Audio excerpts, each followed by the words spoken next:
Warning. The following podcast contains spoilers for the film discussed, as well as strong language. Viewer discretion is advised.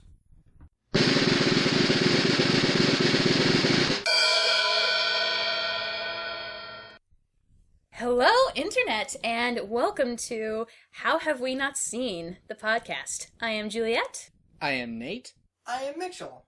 So, this is going to be a podcast where every episode we are going to look at a movie that two of the three of us have not seen, and one of us has. And Nate, do you want to kind of give the backstory as to how this got started? Alright, this initially started as a bit of a running joke in our friend group, where every once in a while, one of us would be talking excitedly about a movie, only to learn to their horror that the other people in the group had not seen it.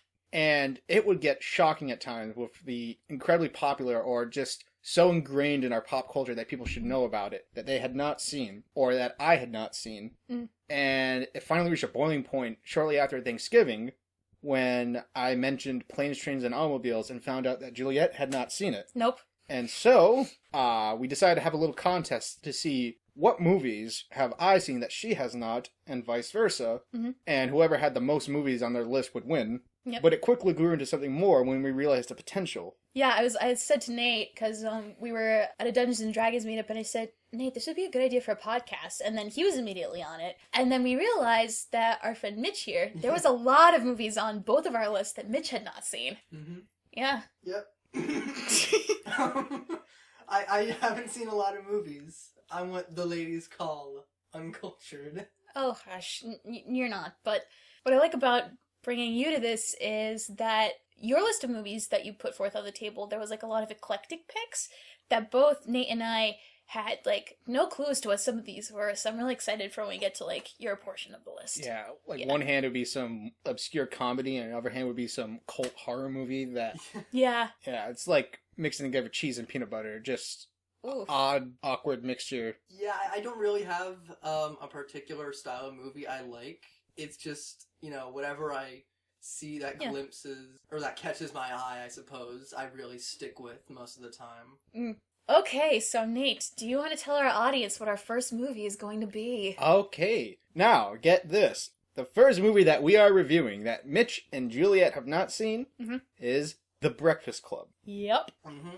And so the first few minutes of this podcast will be dedicated to, guys, how the hell have you guys not seen this movie? Seriously, it's a pillar of American pop culture. Oh, God. All right, I'll start. So, when I was in high school, we all went to the same one. One of our teachers, he had in his classroom a bunch of movie posters all over his wall. And The Breakfast Club was one of those movies. So I had seen it before, and then when I took AP English, after we were done taking the exam, we did a film unit, and a clip from The Breakfast Club popped up. And I was intrigued because I know that the movie opens with a David Bowie quote. You know me, I love David Bowie. But it was one of those things where it was like, I never felt a burning desire to watch it. Like, I would see it, like, pop up on some website somewhere, and I'd think to myself, oh, yeah, I'll watch to it when I get time, and then I completely forget about it. Now, Mitch, how about you? I have no excuse. I just haven't seen it. All I know is the general plot, and I've seen some gifs of it. Yeah. But that's all I really know about it. Have you seen the meme that they have where all the members of the Breakfast Club represent a social media site? Like, this one is Facebook, This one is Tumblr, this one is LinkedIn. Yep, and I think you will appreciate those memes a lot better when you actually see the movie. Yeah. I've learned a little bit about their characters, and they all seem very, I wouldn't say caricature-like, but... That's a plot point, I would argue. So, I think what we should move on to next would be, what do you guys think this movie's going to be like? I think some moments of this movie some moments of it are going to really connect with us, and some of it aren't. I think the parts of the movie that aren't going to connect with us is the parts that are very dated, like the parts of the movies that didn't age well, because, 1980s culture, some elements of it didn't carry over. I feel like the parts that, yes? Well, when you say that, as in just pop culture references that might go over your head, or is it going to be more just like the values at the time? Like, probably both. Kind of like, old-fashioned movies just saying, like, have a gay old time and stuff like that. Yeah, and I think the moments that will stick with us is because, like, we're in the age range where it's like we can still remember what high school was like without the rose-tinted glasses. So I think those moments of the movie are really, really going to stick with us. Now, Mitch, what do you think this movie's going to be like? Honestly, I have a general idea. I mean, I know for a fact that it's like, I think it's a general comedy as far as I know. At least that's what I've assumed from everything I've seen. And I'm guessing there's going to be some hard points, or not hard points, but what's the term? Very special moments. Special moments, I suppose, that like bring out the characters' backstory and reasons for why they are what they are, etc. Mm-hmm. And yeah, I think it'll just be an interesting little thing, and basically whatever Julia said about the high school situation, because yeah, we are in that very particular point in our lives. Yeah. Where we're like transitioning from that. Yeah, I remember one of my teachers at our school said that years and years ago they used to do Saturday morning detentions like they do in the Breakfast Club. Like, that's all I know. And he said, yeah, that wasn't a good idea. No one was happy. No one wanted to be there at all. Not even the teachers, really. Because it's Saturday. Who wants to be at school on Saturday? So I could kind of see why they would become friends, because it's like you're hanging on to each other for dear life to get through this torture. What's the term? Brothers in bonds or something? Brothers in arms? Fire forged friends? I like that one better, but... Company in Misery? Misery loves company. Yeah. Wow. Probably that. I don't know. Company in Misery. That's awesome. Thanks, dude. All right. Okay. So, we are going to take a brief interlude where we are going to watch this movie and come back with our full thoughts on John Hughes' The Breakfast Club. Wish us luck. See you in a few. Yep. And we're back! We just came back from a showing of The Breakfast Club, and now it is time for me to ask, what did you think now that you have finally seen this movie? Juliet, your opinion first.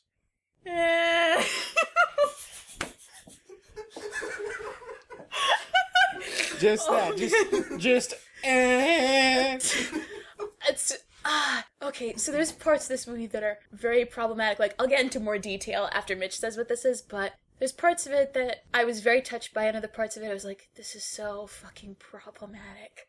Mitch, what would you like to add before we really get into this? I would like to admit that I was very wrong about this being a comedy. I mean,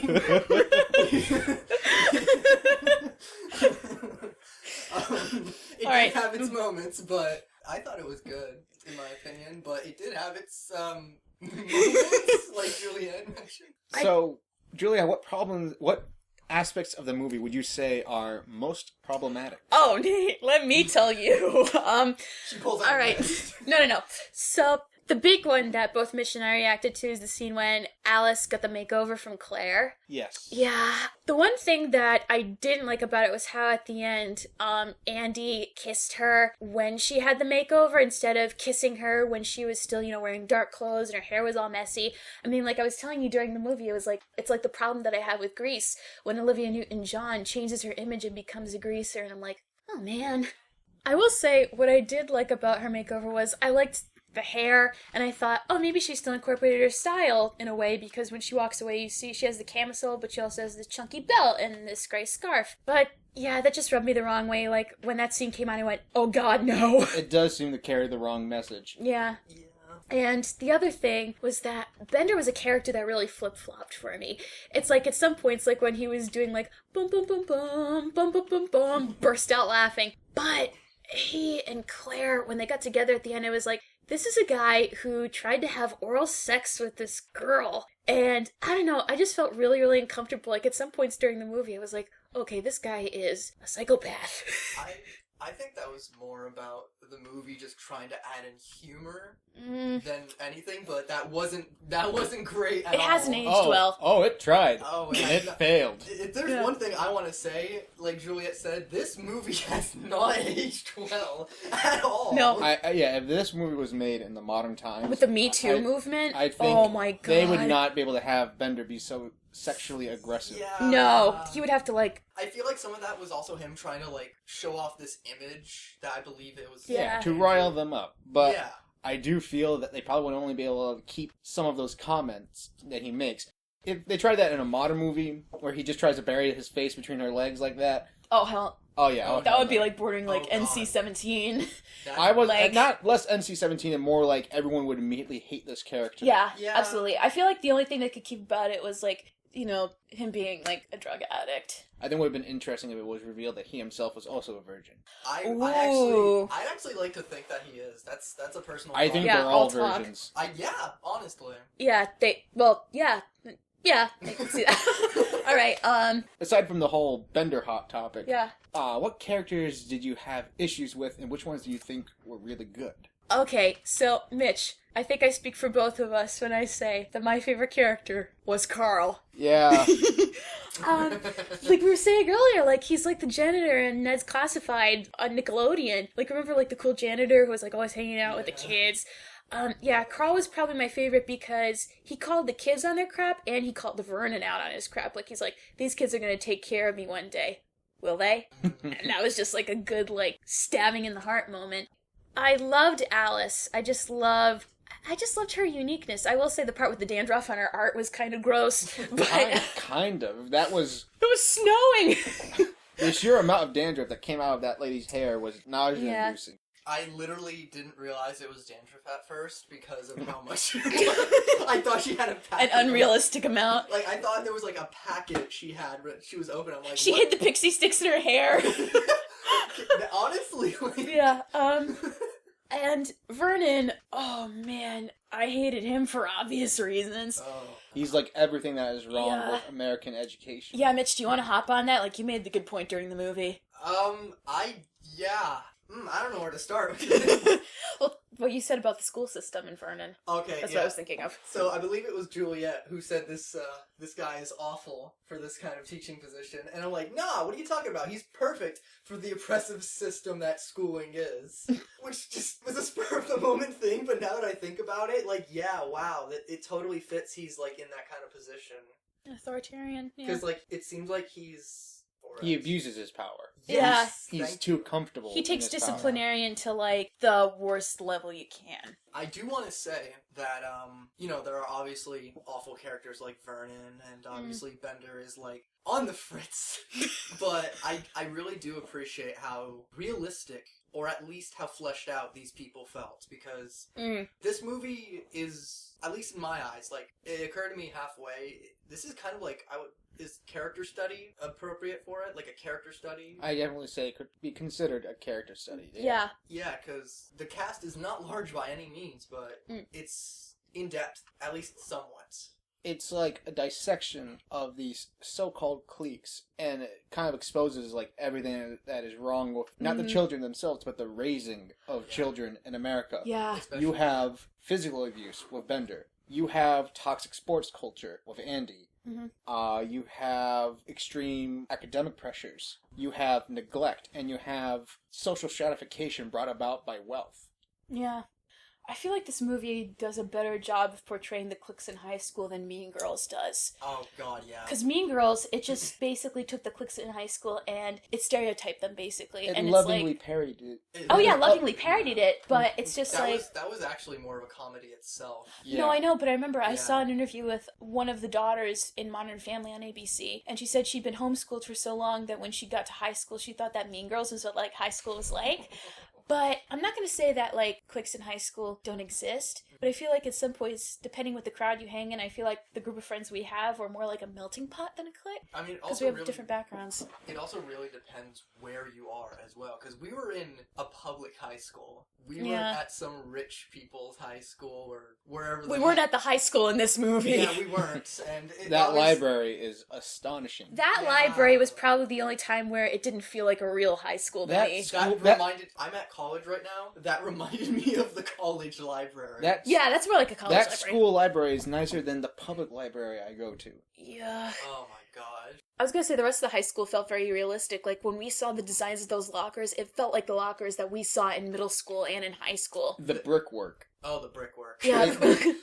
They almost certainly just filmed this in an actual school. I wouldn't be surprised. Yeah. I wouldn't be surprised if there was some fancy state-of-the-art school where they were filming and they decided to use that as their locale. Nate made a comment, actually.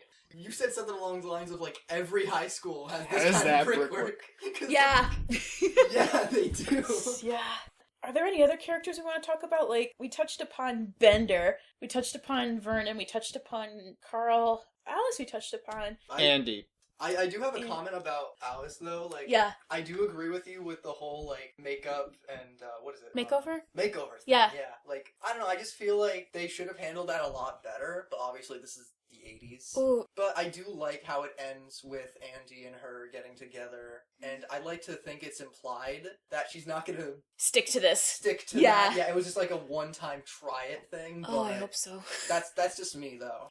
I do think that they, for once, cover the toxicity of sports culture without just going into the basic jocks bad, nerds good. Yeah. Mm. More like jocks are like racehorses, as he described. He has no control really over what he's doing. He is just, his old man was a sportsman, so he's got to be a sportsman, and he's undergoing training that encourages him to be aggressive and. Like, of course, there was no way of really knowing back then, but especially nowadays with the numerous cases of CTE that's coming about, like, we're encouraging our children to get involved in a subculture that encourages them to be aggressive, encourages them to not focus on academics, and will eventually give them debilitating diseases. I feel like they addressed that also when they were talking about, like, the hierarchies of the clubs at the school. You know what I mean? Like, Bender was saying, I could never join a club, you guys would look down on me. And they were asking Brian, what clubs are you? And he's like, oh, I'm in math club, I'm in physics club. And Claire was like, oh, those don't count. Yeah. Do you guys get what I mean? I think I get what you're saying. Yeah. There's a bit of, like, elitism with, like, I'm in a club and I belong, you don't, you're just an outcast. Yeah, like, if I had to give a general theme to this movie, it's about... I don't know how to put it, but... They're just kids. Yeah, they're just kids, and it's about and they're these, being like, forced into these roles, and they don't know why these roles exist. Yeah, like, it's just these societal pressures, like, forced upon them, and then, of course, it's the entirety of, like, their family lives as well, with how flawed they were, because... Jeez. Yeah. What you were saying earlier, though, about, like, the pressure of, like, the parents, can we use that as, like, a segue to talk about Brian? With what he went through. Yeah. I can relate. I can relate too, but I don't think I would have gone to the measures that he did with bringing the gun into the school. But I've definitely felt that academic pressure. When I flunked out of physics, I went into a deep depression. Oh my god. Yeah, I know that feeling. Like, Yeah. I know the feeling of, like, bad grades equate to bad feels. Yeah, with my parents it's very different. Like, I felt like if I ever got, like, a B on a test or a paper, my dad would be okay with it. My mom wouldn't be. I mean, later on I found out that basically they just wanted me to, like, oh, as long as you did your best. But there was always that feeling like, if my best was a B, then it still wasn't good enough. And when he talked about how I'm outside myself, when I look at what I've done, sometimes I think, like, do I really know anything? That just hit me like a ton of bricks. Oof. Yeah. And we should probably talk about Claire for a little bit, too. We haven't touched on her, really. I can relate to her the least, because... Yeah, same. I don't have the monies. We're not rich folks. No. We don't just go to the Caribbean and get drunk off our asses.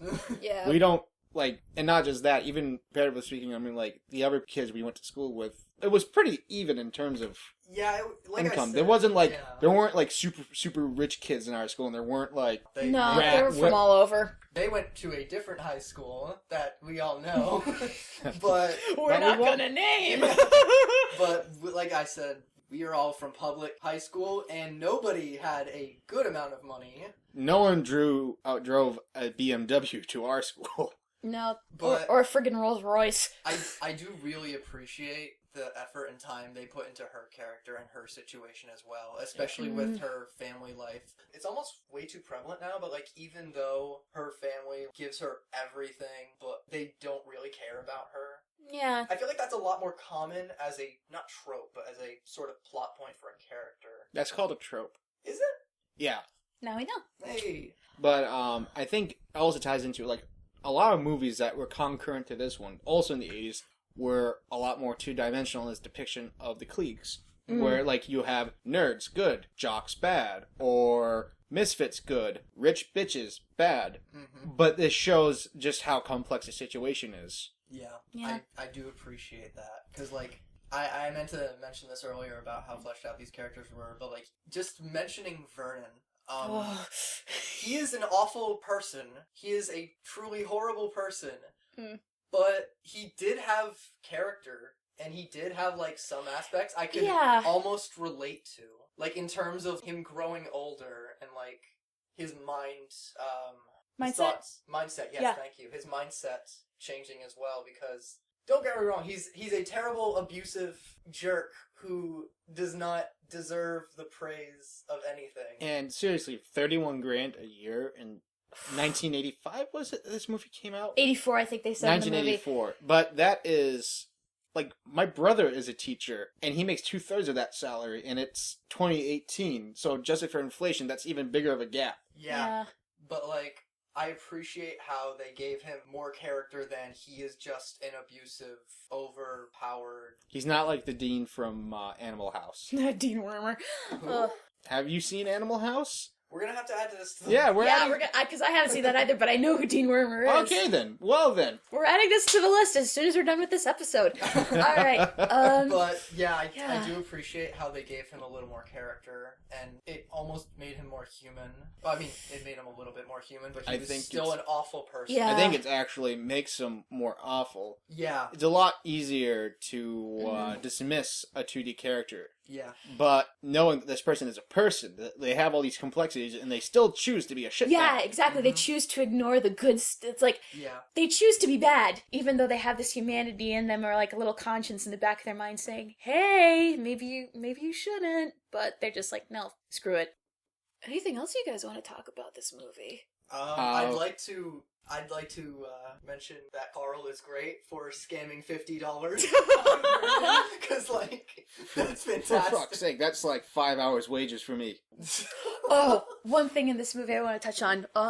Talking about, like, things that have changed culturally since the 1980s. Oh, yeah, the, No, well, I'm thinking of two things. One, I'm thinking of them sitting down to eat lunch. I said out loud, "Oh yeah, back in the days when you could have soda in school." Yeah. Like, remember that? At most, we had, Izzy's. Yeah, and Switch. Switch? that wasn't that bad, honestly. I prefer Izzy's, especially the green apple ones. That's fair. And then, the scene where you find out that Bender has the devil's lettuce. I gotta say, where the hell did he get that much? Like, that's a lot. That's a lot, yeah. He's got connects. He's got connections, man. Yeah, but that's something that maybe, if that movie was released now and it was revealed that he was smoking marijuana, maybe some people would be like, "Okay, so?" That's not this was the height of the war on drugs. Oh, yeah, just say true. no. Yeah. I feel like now if like he did like cocaine or heroin, then it would still be like, "Oh my god." Well, yeah. Cocaine and heroin. But yeah, I feel like the stigma about weed has decreased slightly since the 1980s. Well, like, if you want to go for the bad boy, you could still just have, like, I don't know, hidden liquor. Yeah, that's very true. I mean, but nowadays, people are like, weed? They're saying yes, they're probably rolling like a fat joint. Rolling a joint. Watching this movie in their underwear, just going, "Oh man, I miss the 80s. If they're missing the 80s while sitting in their underwear and smoking a joint, then that's just sad. So, speaking about smoking joints, can we talk about how awesome Andy was in that one scene? Oh my god, the smoke-filled office! Doing backflips. Yeah. Oh, man. That was the best. He was just going off. They got the wrestler diet right. I remember my brother Chris, when he was peak wrestling, he was... Yeah. I mean, he didn't just eat sandwiches, but, like, I once saw him polish off, like, a pot of rice. Like not like, a tiny little pot. I mean, like, a pressure cooker's worth of rice. In one sitting. Yeah. My goodness. He loves my Nana's rice pilaf. I remember, like, I didn't eat as much when I was in wrestling, but, like, you get that hungry when you are doing that kind of exercise. Also, when they were having lunch, I thought it was interesting how Claire was having the sushi and no one knew what it was. Oh, that was actually sashimi. Even she didn't know what it was. Oh, also, the Captain Crunch sandwich. Oh my god. My mouth hurts to think of that. I don't like Captain Crunch, but that... Is that just because you just are one of those weirdos who doesn't like cereal? I like cereal, just Then not... why don't you like Captain Crunch? I don't know, it's just, like, so sugary and, like, fake. You know? Sounds weird, but, like, it's just... Do you just eat fucking, like, bran? I like cornflakes. I like... Ugh. Cornflakes are actually Cornflakes are good, They're man. really bad for you, actually. Well, I don't really eat cereal much at all, really. I just... If you're going to eat cereal that's bad for you, go for something that's sweet. I think, though, her But sandwich It could be improved if, like, she took the Captain Crunch and just had, like, a jar of, like, Jif or Skippy peanut butter, spread it on the sandwich, and then you get the crunch of the cereal with the peanut butter. That would have made a good sandwich. I want to try that sandwich. Like, I think it was like 3 sticks worth of Pixie Sticks and then Captain Crunch. And bread. The Crunch sandwich. Oh, The perfect creator of oral pain. The sugar for your teeth. And the Captain Crunch for the roof of your mouth. And you can't forget, it still had, like, the juices of the meat that she threw out the sandwich soaked in the bread. I literally didn't know that. What was it? Pickled It's called olive loaf. Olive loaf. Olive loaf. Yeah. I thought it was rotted meat at first. I'm like, wow. Yeah, almost all the people at the deli that I used to work at who came from olive loaf were old ladies. Really? Yeah, it is a bane to human existence. Just look at a loaf of olive loaf and tell me that there is a god. Oh no, you're gonna alienate some of our viewers, Nate. Olive loaf. Alright, is there anything else about this movie that we want to talk about? Want any amusing anecdotes? Like, I like to read about the behind the scenes of movies. And, Yeah. one anecdote that I do remember was it the director? I'm trying to remember which. Was making a joke about, like, when they were straining themselves during one scene, saying, now, you don't want to have a heart attack like Estevez in filming of Apocalypse Now, not knowing that Andy was being played by Estevez's son, Emilio Estevez. Oh my god! Yes. Emilio Estevez's dad, during the filming of Apocalypse Now, had a heart attack and he had to walk a mile through the jungle to get rescued. Oh my god. Oh my god. Apocalypse Now, they've literally made movies about the filming of that movie. I love Apocalypse Now. The documentary is called Heart of Darkness, as reference to the book. And they made a parody of that with Tropic Thunder, which have you seen? Because we might have another addition to the list. On to the list! So Mitch, what were you gonna talk about with the music? Things you want to talk The about the movie? music was good. I actually... obviously the soundtrack was good in my opinion. What's the name of it? Don't You Forget About Me? I have no idea what the actual title is. Yeah. Someone in the comments correct us. Yeah, please. But the one thing I actually really liked, the music was used Sparingly? both sparingly and in interesting ways. Like, it wasn't just a soundtrack that would sometimes, transition between scenes or, like, do other stuff, but it was very interesting how they implemented the music. Like, there were portions where they only did it for 10 seconds. Yeah. And sometimes they just transition from the music, lower it all the way to 0, and then just let ambience in the background. That's John Hughes for you. He does that a lot in his movies. Which you would know if you watched them. Well, that's why we're doing this podcast. I will say, though, I was very disappointed with the fact that they put a David Bowie quote in the beginning of the movie, and they didn't play that same song that they quoted at the end credits. I felt like that would have been good closure. But that's just me, because I'm a David Bowie fan. I do want to mention the opening, because that glass breaking thing was I was like, oh yeah, break that glass ceiling! It had been a few years since I've seen this movie, and that caught me off guard. That was fantastic. That woke us up. We were intrigued right away as soon as that glass broke. I talked about how, like, I was digging the, like, intro credits, and then that happens, I'm like, oh, I like this movie already. Oh yeah, one thing I do want to mention is, I, for some reason, had the genius idea that, Andy's reason for getting caught was that he was taking steroids or something. Which guess is, like, almost stereotypical. Steroid-o-typical? That's the reason why I thought he was in detention, but I'd completely forgotten that. You mentioned this. They literally made up their... She mentioned that. Yeah, But it's kind of weird that you knew that behind-the-scenes detail without actually seeing the movie. Because I saw it on Facebook. That scene where they're making up the reasons why they're in detention was completely... John Hughes just rolled the camera and said, alright, go for it. You notice that in the letter, for whatever we did. The letter itself did not mention what they did. That's very true. Yeah. Oh, that's clever. I wouldn't be surprised if at some point John Hughes wasn't even intending to have listed what they were in there for. I wouldn't be surprised if he decided, like, halfway through filming to have that ad-lib scene. He was a very talented filmmaker. He also wrote this movie. And he writes his movies fast. Like, he dished out the original first draft of Planes, Trains, and Automobiles in a weekend. Wow. An entire movie's worth? Not even just an entire movie's worth. It was like phone book thick, and then they cut it away until they had the movie. In a weekend. Wow. He would disappear. No one would know where he'd go. He'd just be shut in all day, just clacking away at the typewriter. Good lord. That's impressive. Wow. I mean, obviously a first draft is going to be, edited and whatnot, and probably... It's going to end up on the cutting room floor. You'd be surprised just how much of the backbone of a movie is just in that first draft. Oh, yeah. Like, Dan O'Bannon's Star Beast script, even though he had written it very early, 3 years before the movie itself came out, like, 85% of it ending up in the movie one way or another, providing the backbone for Alien. Really? Mm-hmm. Huh. Which would be a better anecdote because I know a lot about aliens behind the scenes, and I know that you two haven't seen that. We'll get to it eventually, don't worry, man. Yeah, because, actually, I think we should now start getting into discussion of what movie we're going to do next. Mitch, do you want to do one from your list or one from my list? You can do yours first. Alright, well, before we reveal my pick, let's just summarize our final thoughts on the movie in a brief sentence or two. Nate, you first. A initially stereotypical view of American high school students that quickly dissects the reasoning behind these cliques. It examines why these cliques exist. It examines the people behind them. It examines why these people are so different, even though they're all just people. And then it brutally points out the flaws involved with these groups. And points out that people are more than the clique that they belong in. And it's an ultimate refutation of the idea of just defining yourself by what people defined you by. Okay. Mitch? Good movie.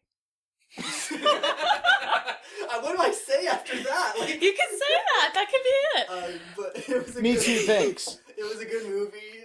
I really appreciated how in-depth these characters were, and it did have its problematic moments that were, what was it, a bygone of an era or something? I think another term for that is values dissonance. Something like that, yeah. And yeah, that's my The thoughts. past is another country. They do there things you go. differently there. That's a cool phrase, actually. I think I will agree with Nate on that one. The past is a different country. This is a movie where parts of it I was moved. There were parts that I could still relate to, but overall I felt that this was a very problematic movie with parts of it that did not age well.